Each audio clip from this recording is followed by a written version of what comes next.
Oke, welcome again.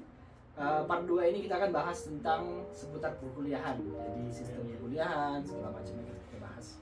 Let's go. Jadi yang pertama kita akan bahas sistem tahun ajaran atau sistem kurikulum di Wageningen. Yap. Gimana sih sistem pelajaran? Apakah pakai semester gitu? Benar mas? Jadi kalau di Wageningen pakai periode sistemnya. Periode. Jadi 1 tahun itu ada 6 periode.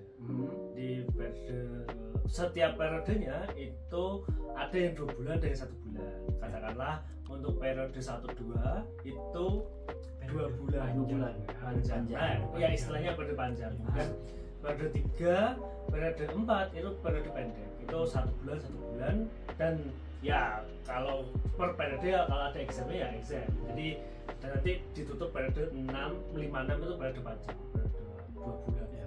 Itu Bedanya dengan semester gimana mas? Kan kalau semester kita 6 bulan, terus kita ngambil 24 SKS gitu. Kalau periode ini gimana sistemnya? Jadi untuk sistem period ini kalau menurutku memang didesain supaya kita lebih fokus ke mata kuliah tersebut, tetapi meskipun kita sangat memfokuskan di matkul tersebut, kita dituntut untuk bisa menyelesaikannya atau memahaminya dalam waktu yang lebih singkat. Oleh karenanya biasanya kita setiap 2 bulan atau 1 bulan sekali, tergantung lama periodenya, kita akan langsung dihadapkan dengan ujian. Sehingga kalau misalkan ingin dibuat lebih sederhana, ya teman-teman di Word itu akan menjalani exam sebanyak 6 kali setidaknya selama 1 tahun. Dan 6 kali itu kita juga perlu pertimbangkan berapa banyak matkul yang diambil. Jadi teman-teman bisa bayangkan sendiri di sini perkuliahannya sangat cepat dan kita akan langsung dihadapkan dengan ujian-ujian yang ada. Jadi sistem period ini, jadi misalnya kita 2 bulan itu kan 1 period. Iya. Jadi dalam 2 bulan itu kita bisa ngambil 2 mata kuliah. Jadi sistemnya morning class, afternoon class. Ya, betul sekali. Jadi setiap hari kita belajarnya itu aja, 2 itu aja. Di paginya belajar matkul A, terus istirahat, sorenya belajar matkul B, besok paginya juga gitu. Plusnya dari aku sih kita akan fokus ya. Jadi kalau ada tugas, kalau ada assignment atau reading gitu, kita akan fokus ke ya 2 matkul itu aja. Bedanya dengan semester, Senin kita punya 4 mata kuliah dari pagi sampai sore, terus besoknya praktikum, besoknya ada presentasi, jadi kan terpecah fokusnya. Tapi ya minusnya jadi kalau skip 1 hari itu berasa kehilangan banget ya. apalagi yang periode pendek ya, 1 bulan itu cukup pack banget ya, cukup pack gitu. Berasa gitu. 1 bulan, bahkan ada juga yang kemarin sempat ngambil 1 bulan itu matkulnya pack banget dan ada praktikumnya juga. Jadi pagi itu kuliah, siang praktikum, nanti Besoknya lagi ada ujian juga seperti itu. Jadi harus benar-benar manage waktu dengan baik sih kalau periode pendek ini. Itu untuk sistem tahun ajarannya. Kita lanjut ke cara memilih matkul. Ya, jadi ini sih, dan beberapa jurusan kadang beda terkait pemilihan mata kuliah ini. Jadi kalau di kami di Foodtech itu ada namanya core course, jadi matkul yang sifatnya wajib, dan domain, dan ada elektif. Jadi itu ada batasannya. Misal mata kuliah wajib itu kita harus punya 3, kemudian domain itu kalau nggak salah 2 atau 3, dan sisanya elektif, dan itu harus disetujui student advisor. Jadi dan enaknya ini karena semua mata kuliah itu bisa diakses ya di Osiris ya. Dan itu penjelasannya cukup detail.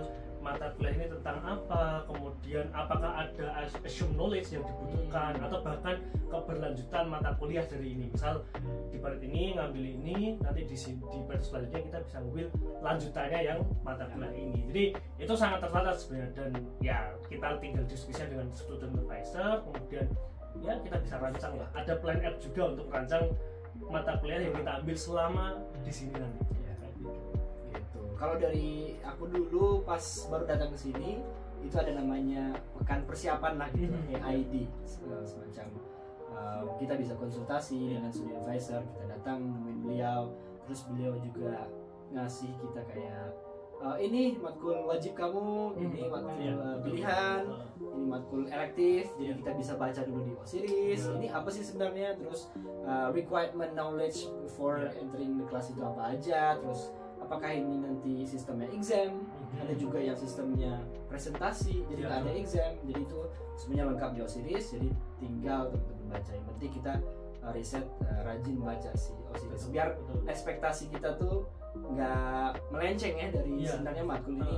Mungkin namanya A tapi ternyata kok belajarnya beda sih gitu.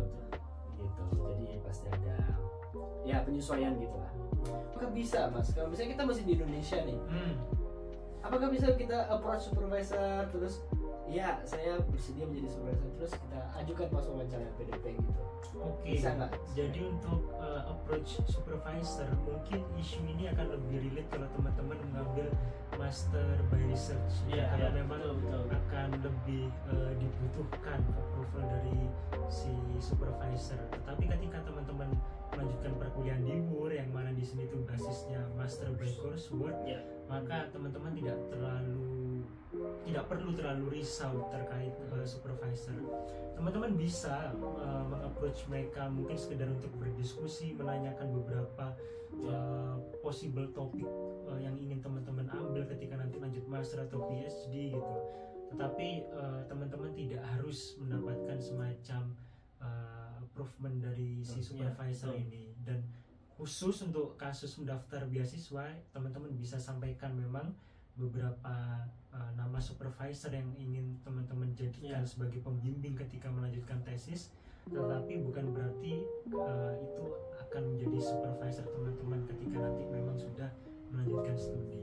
Betul. Ya, mungkin lebih tepatnya gitu ya. Kita sampaikan kepada interviewer wawancara nanti kalau ini saya ada opsi profesor tersebut dan menjelaskan alasannya, mungkin risetnya teman-teman lebih tertarik gitu ya. Sejujurnya aku juga melakukan itu sih, kayak approach email, terus aku approach profesornya gini-gini, tapi ujungnya tidak dibalas gitu, karena memang menurut aku bukan sistem MUR-nya bukan seperti itu, karena lagi tadi by course ya, di master by course, bukan by research yang mungkin di UK gitu. Bedanya belajar di Belanda dengan Indo, mungkin sejauh ini pengalaman Mas seperti apa sih bedanya? Ya, jadi untuk sistem perkuliahan di sini dengan di Indonesia, kalau di Indonesia biasanya parameter untuk menilai kelulusan seorang mahasiswa itu ada cukup banyak ya, mulai dari nilai ujian, kemudian kehadiran di kelas, ataupun bahkan ada beberapa dosen yang juga mempertimbangkan sopan santun dari mahasiswa tersebut sebagai nilai. Tapi di Belanda ini sangat berbeda, sehingga penilaian terhadap kemampuan seorang mahasiswa itu murni diambil dari ujian maupun tugas-tugas yang diberikan. Teman-teman sama sekali tidak perlu merisaukan apabila melewatkan suatu kelas, karena nantinya biasanya akan ada recording di kelas tersebut, kecuali memang sudah disampaikan sejak awal bahwa kelas tersebut tidak akan ada recordingnya. Berarti teman-teman memang harus datang ke kelas itu secara langsung in person. Tetapi ketika sudah disampaikan bahwa ada recording, biasanya beberapa orang mungkin ada yang merasa lebih nyaman belajar sendiri dari kamarnya dan bisa mengikuti live streaming kuliah dari website yang sudah disediakan. Kemudian untuk diskusi di sini juga sangat terbuka, teman-teman bisa menanyakan apapun yang teman-teman pikirkan dan tidak perlu risau akan mendapatkan judgement dari teman atau mungkin dari dosen bahwa ini pertanyaan konyol dan lain sebagainya. Gak ada, karena bahkan banyak sekali dosen yang sudah sering mengatakan bahwa pertanyaan yang bodoh itu adalah pertanyaan yang tidak disampaikan. Jadi sampaikan aja apa yang teman-teman pikirkan.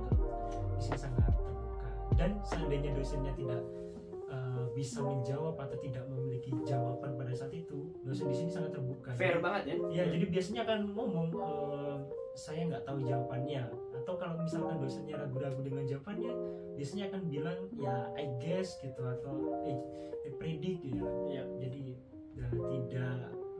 tidak terlalu bukan sok tahu ya, tetapi tidak merasa hebat untuk segala bidang. Mereka tahu apa yang mereka expert di mana deh. Walaupun profesor sekalipun ya. Profesor sekali. Dan di sini kan uniknya adalah kita profesor kan sebagai teman sih. Jadi kita manggil profesor kita ya namanya. Nama aja. Jadi misal aku manggil Casper ya Casper, karena itu budaya di sini. Untuk menurutku itu untuk merasakan ini bahwasanya kita kan di sini equal. iya equal, Egaliter. egaliter. Jadi apa ya? Jadi untuk sharing atau untuk saling berdiskusi bahkan berdebat dengan profesor itu juga hal yang biasa. Jadi dan setelah itu ya biasa aja karena ini masalah pengetahuan dan masalah pendidikan. Jadi tidak ada baper istilahnya. Karena orang sini pun cenderung direct person kan. Jadi ketika kita bagus ya pasti bagus. Nggak mungkin agak dipelintir-pelintir lah. Itu kan mungkin budaya-budaya kita yang biasanya memperhalus kata. Kalau orang sini bagus, kalau jelek ya jelek seperti itu. Jadi itu agak mengagetkan tapi itu cukup menantang dan bisa introspeksi diri pada akhirnya kayak gitu. Itu sih yang ini. Betul banget sih gitu. Terus hal lain yang mungkin perhatikan juga nggak ada attendance, jadi nggak ada absensi. Jadi mau kita datang, mau kita nggak datang, mau kita stay di rumah aja gitu, mungkin di luar dingin, lagi hujan gitu, as long as teman-teman bisa pass di exam ya problem gitu. Jadi nggak jarang gitu selama perkuliahan kita nggak pernah lihatnya, tapi pas exam loh kok dia ada gitu. Tahu-tahu dapat 10. Tahu dia langsung dapat 10 gitu. Yang penting nggak ada praktiknya aja. Nggak ada praktikum. Ya kalau praktikum wajib ya. Wajib. Kalau praktikum wajib. Ya, terus sistem perkuliahannya juga ada practical, Ya, kita lab, kita hands on, ada yang group work, Ya. di mana di sini juga banyak kelas-kelas kecil ya. Iya. Ruangan kecil gitu, ada meja, terus ada TV ya. Group work itu salah satu yang paling common lah di setiap matkul kayaknya ada group work gitu. Iya. Terus juga ada yang presentasi sistemnya, research gitu, jadi nggak ada exam based on presentasi gitu. Terus juga yang beda mungkin sistem nilai mas. Sistem nilainya bedanya dengan Indonesia seperti apa? Oh iya, jadi kalau nilai di sini itu kan range-nya ini ya satu, ya sebenarnya kalau satu ya mungkin bisa aja ya satu, tapi range-nya kan 1 sampai 10 ya, 10. Tapi untuk PES, untuk lulus mata kuliah rata-rata itu 5,5. Ada juga sih beberapa yang 5, tapi mostly itu 5,5. Dan ya kalau dikonversi ke Indonesia ya cukup beda ya, karena kalau di Indonesia kan range-nya kan IPK itu kan 1 sampai 4. Jadi ya beda, kita 1 sampai 10. Nanti mungkin konversi ini ada toolsnya kalau nggak salah. Ada di webnya gitu ya. Iya. Jadi kalau itu kalau nggak salah dari 7,5 sampai 100. Iya. Jadi mau teman-teman dapat 100, mau dapat 10 atau 7,5, jadi sama kalau dikonversi jadi sama A, jadi sama. Iya, betul. Ya, tapi kalau kurang jadi semakin drastis tuh turunnya. Iya, semakin drastis. Jadi teman-teman bisa cek lagi di adalah nama website GP kalau GP di sini set gitu. Itu mungkin bedanya juga. Terus kalau misalnya kita di bawah 5,5 gimana mas? Apakah ada remedial dan semacamnya? Iya, jadi kalau di sini tuh ada namanya sistem resit ya, atau retake exam, dan teman-teman punya kesempatan untuk melakukan resit itu 1 kali dalam 1 tahun. Sehingga ketika gagal sekali untuk exam, teman-teman bisa melakukan ujian susulan lagi 1 tahun. Seandainya tetap tidak berhasil, teman-teman berarti akan mempunyai jatah lagi di tahun berikutnya 2 kali, satu untuk ujiannya yang memang dijadwalkan pada waktu itu, dan satu lagi resit yang Dan resit ini bukan sesuatu yang tabu ya, bukan Ya, sesuatu yang ya. memalukan lah Sesuatu gitu. yang Itu hal yang biasa lah kalau terjadi. ini Kita sesuatu belajar yang ya. sangat lazim di Wageningen. Justru orang-orang yang tidak pernah resit ini termasuk kategori outliner Ya sebenarnya ini sih orang-orang sini pun beberapa kan, karena proses adaptasinya terutama kita yang dari mungkin bahasa Inggris bukan sebagai mother language kan, jadi kan apalagi pada pertama ya itu cukup menguras tenaga adaptasinya. Jadi kalau memang teman-teman gagal di ujian katakanlah di periode pertama, nggak usah khawatir karena ada kesempatan untuk diresit, dan saya yakin ketika itu bakal diulang-ulang terus bakal terbiasa nanti ya. Dan iya ya bisa lah. prepare awal tuh kita masih mencari meraba-raba strategi Iya, belajar betul. gitu. Mungkin teman-teman langsung shock mungkin dengan sistem EPS yang lebih kencang dari Indonesia, jadi nanti pas ujiannya mungkin tidak pas, itu normal kok terjadi. Jadi teman-teman tinggal belajar, nanti pas resit week tinggal Iya. ikuti dan insya Allah pas. Oke, tadi typical Dutch itu mereka lebih direct ya. ya. Jadi direct itu bukan berarti negatif Iya, sebenarnya. Menurut aku betul. mereka ya direct aja. Kalau misalnya tulisan kamu kayaknya tidak tepat di bagian ini gitu, ya mereka masih tahu. Terus dengan di sana kita bisa improve. Misalnya ada grammatical error ketika group work misalnya yang paling sering Iya. kita temukan ya. Ya. Gimana pengalamannya? Sebenarnya enak sih untuk ya tergantung orang sebenarnya. Jadi untuk aku sendiri untuk direct person sebenarnya oke, karena dia lebih cenderung terbuka kan. Jadi kalau kita jelek pas performanya dia dibilang jelek gitu, sehingga kita bisa perbaiki kan, dan ketika kita baik ya baik kayak gitu. Jadi itu cukup sangat membantu daripada nanti ada omongan di belakang. Nah, orang sini kan cenderung direct untuk ya kamu apa ya, performamu ya segini kayak gitu. Jadi ini sih cukup sangat sangat fair. Tidak cuma mengkritik tapi memuji pun direct. Jadi Ya. wah ide kamu brilian. Jadi Ya. mereka mengatakan apa adanya. Atau bahkan hanya sebatas ini ya, oh sepatumu Ya. bagus gitu, Ya. tasmu bagus. Apalagi pagi-pagi kan kita baru ketemu terus langsung dipuji gitu kan, jadi made our day gitu kan. Terus gimana? Katanya sistem belajarnya cuma sampai jam 5 doang, Mas. Iya, Oh, iya, iya. jadi di sini itu kuliah paling pagi biasanya kita mulai jam 8.30 dan paling sore itu sampai 17.30. Mungkin hanya kasus-kasus tertentu saja yang mengharuskan biasanya teman-teman akan berada di kelas sampai paling malam setengah 7 malam. Ya.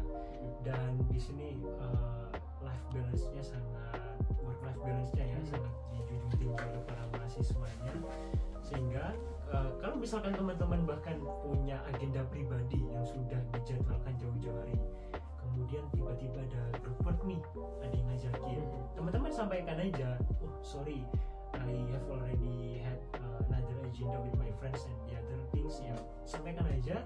Dan ya teman kelompok pasti akan respect, kita akan menghargai karena memang ini sudah dijadwalkan dari jauh-jauh hari gitu. Jadi tidak perlu merasa sungkan atau khawatir bahwa wah nanti ini akan pengaruh ke performa grup dan lain sebagainya. Kemudian teman-teman di sini tuh sangat tepat waktu, sehingga kalau teman-teman janjian untuk memulai suatu pekerjaan, misalkan kerja kelompok jam 9, berarti jam 9 itu teman-teman sudah di lokasi dan sudah membuka laptop dan siap untuk bekerja. Bukan OTW ya? Bukan jam 9 OTW atau bahkan jam 9 masih mandi. Aduh. Itu Ya. hanya bisa dilakukan ketika dengan lingkungan masih siap. Itu lebih ke efek positif sih menurut aku. Jadi once udah jam 5 grup worknya selesai, ya udah malam nggak bakalan ada yang ngomongin tentang tugas gitu, weekend. Saya report kita belum kelar, Sabtu atau Minggu kita ketemuan atau bikin, itu nggak bakal mau mereka. Jadi mereka weekend ya menghilang aja, work hard play hard gitu.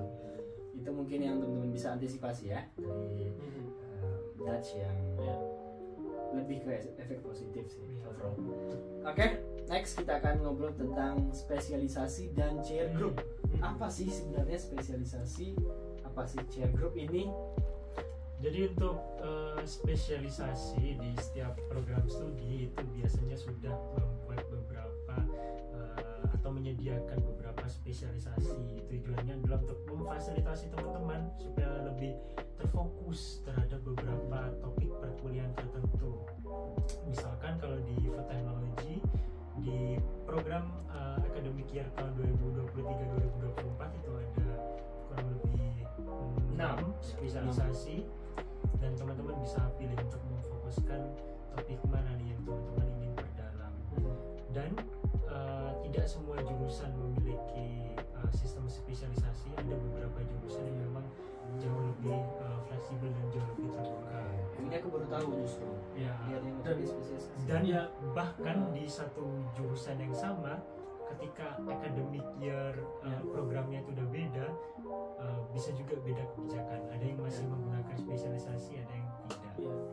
Kalau di Foodtech sekarang mulai di tahun ajaran ini ya, yang anak-anak yang intake September 2024 itu udah nggak ada spesialisasi kalau di Foodtech sekarang. Jadi mereka langsung berdasarkan pada mata kuliah diambil nanti, dan spesifiknya adalah pada chair group nanti dia tesis. Jadi misal spesialisasi pun kan nanti di tesis kan kita tetap terbagi ke beberapa chair group. Nah, itu chair group itu kayak apa ya, grup riset ya, kalau grup riset ya, itu nanti kita ada di mana gitu. Misal kita ada di chair group, kalau di teman-teman Foodtech itu ada namanya food quality design. Jadi teman-teman ada di chair group itu, atau food process engineering, atau food physics, atau food chemistry. Jadi ada itu nanti chair group itu seperti itu. Jadi spesialisasi yang sekarang untuk di Foodtech itu udah nggak ada. Tapi nggak tahu juga, nanti mungkin tahun ajaran baru ada perubahan lagi ya, karena ini kan bisa jadi ada perubahan keberlanjutan kan, seperti ini. Kalau di aku sih di biotek masih ada spesialisasi gitu ya. Jadi karena mungkin di setiap jurusan ini sangat luas ya ilmunya, jadi bahkan di spesialisasi tertentu itu kita nggak bakalan pernah sekelas sama yang spesialisasi yang lain. Tapi kita bisa sekelas dengan yang jurusan lain, tapi yang linear atau yang ada yang align dengan spesialisasi kita. Jadi ya lebih ke sistemnya kelompok keahlian mungkin ya. Kelompok. Ya, research group ya, mungkin ya. Gitu sih. Jadi contoh simpelnya mungkin aku lebih ke proses engineering itu nggak akan sekelas dengan yang belajar DNA misalnya. Aku sama sekali nggak belajar tentang plasmid segala macam. Dan justru di jurusan lain yang bio-based science itu aku sering sekelas dengan mereka karena ada benang merahnya lah antara kedua ilmu. Itu untuk spesialisasi dan chair group. Next, ada yang namanya internship dan juga research practice.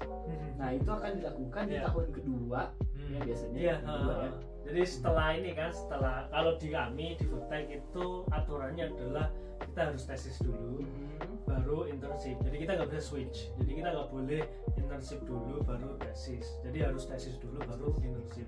Dan kalau di Foodtech kemarin setelah aku ikut ini ya, sejenis pembekalan internship itu kita nggak bisa internship digantikan dengan research practice. Jadi di Foodtech itu internship kalau mau arahnya ke arah riset berarti bisa internship di research institute, itu boleh. Tapi kalau itu digantikan minor atau riset tesis itu nggak bisa. Bisa lagi ya? Di Foodtech itu nggak bisa. Jadi istilahnya di Foodtech ya internship pilihannya adalah perusahaan atau NGO atau research institute kayak gitu. Itu sih kalau di Foodtech. Kalau di biotek sih masih sejauh ini yang aku dapat info masih ada research practice gitu.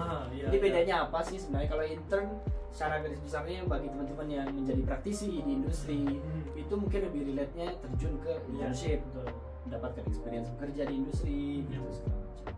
Sedangkan kalau research practice ini kayak semacam tesis tapi lebih pendek ya, cuma 4 bulan gitu. Jadi sama kayak tesis. Jadi ini lebih dikhususkan kepada teman-teman yang ingin menjadi akademian artinya. Jadi pengalaman ke lab, pengalaman menulis, mungkin lebih ke research practice ini. Ini cuma 24 SCTS setelah teman-teman menyelesaikan tesis yang 36 SCTS. Iya, lebih kurang seperti itu. Dan bisa diperpanjangkan. Jadi internship kita boleh memperpanjang sampai 5-6 bulan, tapi konversinya nanti ke SKS 28 ya. Ya itu nanti kalau nggak salah menyesuaikan dengan persetujuan dari supervisor. Karena itu nanti akan mempertimbangkan berapa lama minggu teman-teman menjalani internship atau research practice, dan itu sangat bisa disesuaikan. Betul. Gitu sih. Dan sistem apply-nya ya kita apply sendiri ya. Kita approach sendiri, terus mungkin mengirimkan CV, letter, interview segala macam. Dan nanti teman-teman bisa internship ya ke seluruh dunia biasanya. Bisa ke Jepang atau ada yang ke Indonesia juga, ada yang ke manapun lah gitu. Terserah. Oke, itu untuk internship dan research practice. Next, kita akan bahas tentang cara apply tesis.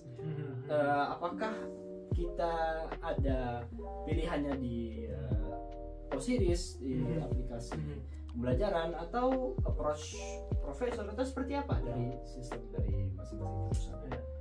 Berdasarkan yang aku lihat itu akan sangat tergantung dengan jurusan yang teman-teman ambil. Jadi di beberapa jurusan tertentu teman-teman cukup meng-email supervisor yang teman-teman minati topik penelitiannya atau proyeknya, dan nanti akan ada diskusi, kemudian mungkin semacam wawancara dari supervisor ke teman-teman. Dan kalau teman-teman diterima sebagai mahasiswa bimbingannya, ya otomatis nanti teman-teman akan melanjutkan tesis dengan supervisor tersebut. Tetapi ada juga di beberapa jurusan tertentu di mana teman-teman harus memilih beberapa judul tesis atau proyek yang sudah tersedia, dan teman-teman akan diharuskan untuk membuat semacam motivation letter secara general. Kenapa teman-teman tertarik di topik-topik tersebut, dan nantinya jurusan yang akan memilihkan teman-teman mendapatkan judul yang mana, dan nanti akan ditawarkan balik kepada teman-teman apakah menerima atau tidak. Kalau misalkan menerima otomatis akan dapat, kalau tidak menerima nanti akan dialokasikan di proses untuk pemilihan tesis yang berikutnya. Tapi pasti dapat topik. Pasti dapat. Tetapi yang menjadi pertanyaan, apakah itu topik yang teman-teman minati atau tidak? Oke, yang spesial dari tamu kita kali ini, mereka berdua tidak melakukan tesis di kampus. Jadi mereka melakukannya di Universitas atau Research Institute di luar Belanda nih. Coba ceritakan Mas gimana? Ya, jadi kalau aku sendiri dapat, ya kan tadi kan sistem dari jurusan kan kita milih 5 topik. Kebetulan aku di-assign di topik yang itu risetnya kerjasama dengan kampus di Turki, namanya HCTP University. Jadi itu sebenarnya kerjasama antar profesor di sana. Nah, untuk kasus kita ketika tesis di luar itu ada administrasi ini sebenarnya tambahan. Artian kita harus bikin jenis travel document. Jadi itu untuk laporan kita ke Wageningen bahwasanya kita melakukan studi atau tesis ya di luar abroad. Jadi di luar ini, di luar Wageningen, dan itu ada kategorisasi apakah wilayah dari tempat tujuan tesis nanti itu warna green atau kuning atau orange bahkan red. Nah itu ada proseduralnya, dan nanti ada kayak sejenis pembekalan. Kita dapat pembekalan nanti ketika yellow itu nanti kita harus seperti apa dan lain sebagainya. Jadi dan itu semua bisa diakses di Osiris informasi. Jadi intinya kita bikin learning agreement dulu, kemudian tinggal ikuti nanti prosedurnya, dan juga nanti isi aja data-datanya dan kita tanda tangani dengan supervisor kayak gitu aja sih. Kalau Mas Imam tadi di Turki, kalau Mas Teguh kemana tesisnya nih? Jadi nanti aku akan melanjutkan tesis di Prancis, tepatnya di kota Nantes, di Research Institute yang namanya INRAE, atau kalau dalam bahasa Inggris itu French National Research Institute for Agriculture, Food and Environment. Dan topiknya nanti adalah interfacial interaction during lipid digestion. Dan di WUR itu sebetulnya banyak sekali proyek-proyek kolaborasi, entah itu WUR dengan perusahaan atau WUR dengan institusi riset, dan banyak sekali topik-topik kolaborasi yang nantinya teman-teman bisa apply, dan tidak menutup kemungkinan teman-teman akan menjalani tesis di luar Belanda. Mungkin kalau teman-teman ingin experience hidup di negara luar Belanda, merasakan bagaimana kehidupan di negara lain, menjalani tesis dan lain sebagainya, ini bisa sekali teman-teman coba, sangat rekomendasikan. Jadi bukan hanya internship yang bisa di luar negeri, tapi tesis pun bisa. Yang mana itu 6 bulan ya, lebih kurang 6 bulan. Tapi kalau untuk kasusku karena kita kayak sharing gitu, jadi dibagi. Jadi 4 bulan aku di Turki, 2 bulannya di sini. Jadi karena supervisorku 2, jadi supervisor di Wageningen sendiri sama supervisor yang di sana. Kalau di aku sendiri di biotek ya sistemnya nanti kita akan ada yang namanya thesis market. Jadi kayak pameran. Jadi profesor atau PhD akan mempresentasikan semacam poster gitulah. Jadi apa yang mereka lagi lakukan, terus topik-topiknya seperti apa, apakah mereka sedang mencari vakansi, posisi untuk master, nanti kita bisa datang, teman-teman bisa tanya-tanya. Terus kalau misalnya teman-teman tertarik, tinggal approach via email, kirimkan CV, kirimkan ekspektasi. Kalau aku sih tanya ekspektasi kamu apa, terus pengalaman kamu sebelumnya seperti apa, terus nanti akan dibalas oleh si PhD yang sedang melakukan risetnya. Kalau misalnya oke, teman-teman diajak. Kalau aku kasusnya itu diajak keliling lab, terus dijelasin lagi ngerjain apa gitu segala macam. Kalau misalnya oke, teman-teman bisa langsung mengisi administrasi via OSIRIS yang namanya learning agreement. Jadi semuanya itu simple. Jadi yang membedakan juga di sini dengan Indonesia mungkin komunikasi via emailnya sangat cepat ya, sangat efektif gitu. Jadi maupun dengan profesor sekalipun kita mau nanya sesuatu hal yang mungkin remeh, tapi as long as di waktu kerja work hour mereka akan balas email tersebut. Gitu sih. Oke. Semuanya sudah cukup menurut aku. Infonya sangat luar biasa. Mungkin teman-teman yang di Indonesia bisa lebih tercerahkan lah. Mungkin pertanyaan-pertanyaan ini cukup membantu teman-teman untuk mempersiapkan ekspektasi dan juga pembekalan teman-teman nanti ketika belajar di Wageningen. Oke? Terima kasih kepada Mas Imron, sukses tesisnya, studinya. Ya. Oke, untuk teman-teman ditunggu di Wageningen ya. Dadah. Terima kasih.